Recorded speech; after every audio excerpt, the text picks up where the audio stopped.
strong dollar and terror fears are just two of the problems that CEOs of American-based companies are dealing with right now. But add to that a tentative consumer, and you've got the perfect storm for a real mess. So why is the chairman and CEO of Tupperware smiling? Rick Goings is joining me here at the World Economic Forum in Davos, Switzerland. You always have a positive attitude, but things are pretty terrifying right now when you look at the U.S. stock market and the global economic picture. There's no question about it, and you feel the mood here. There's a lot of people who are really concerned, but the job of leadership is to give people some stability, a rudder. Never will forget a crisis in my life. I was not only running Tupperware, but Boys and Girls Clubs of America, and I was in Africa, and we had issues with Congress and in Washington, D.C., and I called Colin Powell, who had been on our board, and I said, General, I got to talk to you. And he said, Rick, fly back into Washington, sit down, let's have breakfast.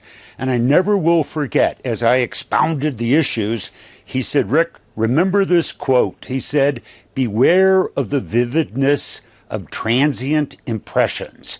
And I've never forgotten that. Vivid, everything clear, transient, things are going to change. Impressions. Impressions are not always reality.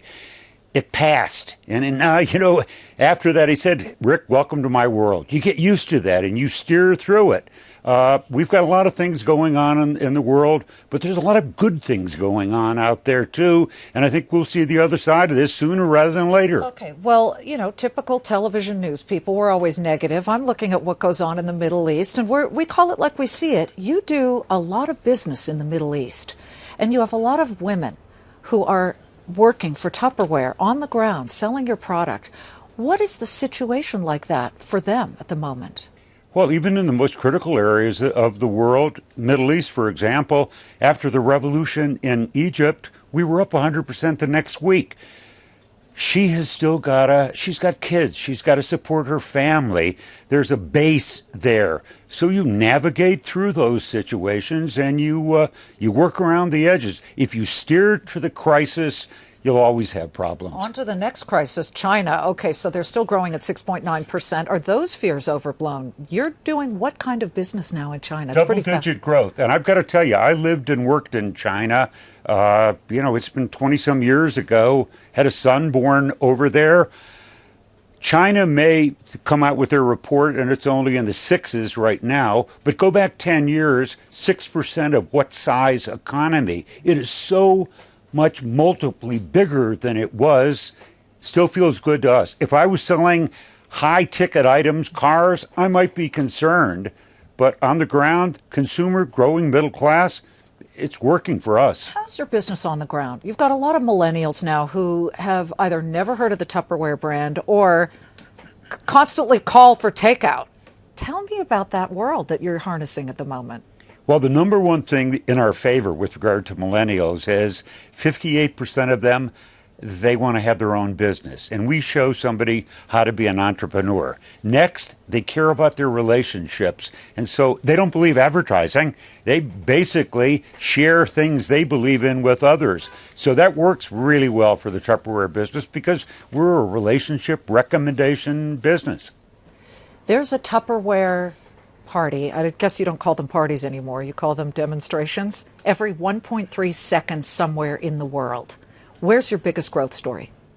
Well, it depends on when you ask that question off the base. Obviously, the smaller markets have easier comparisons there, but we're really doing well. And mostly the top line growth is in the emerging markets because you have conditions really strong for us. Limited opportunities for women. Only 30% of them work outside the home. Not much of a retail infrastructure.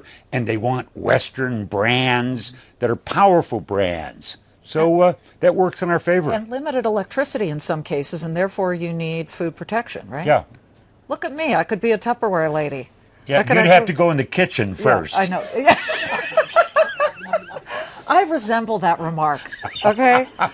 Tell me what your most wonderful experience so far at Davos has been this year. Well, this has been it's been an epiphany year for me in that I've met with you before where I was very frustrated and expressed it because this whole subject of gender parity, 12 years ago when Susan and I first came here, ignored. We have to go. There was the food tent off the main grounds where there was a subject of women. 12 different events going on gender parity, and I was proud to be part of leadership of those. It's really being focused on, and the people who are attending are paying attention. They know it's the future of the world, empowering women. How long are you going to run this company? I mean, you've brought it to incredible heights. You still in the game?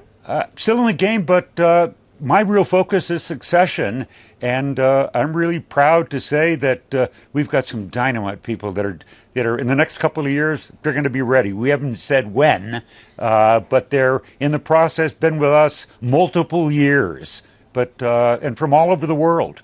Rick Goings, I'll invite you to dinner, and you'll have to take pills in advance so that you don't get poisoned. You'll cook? Let's not get hysterical. It's great to see you. Thank you so much. Good seeing you too.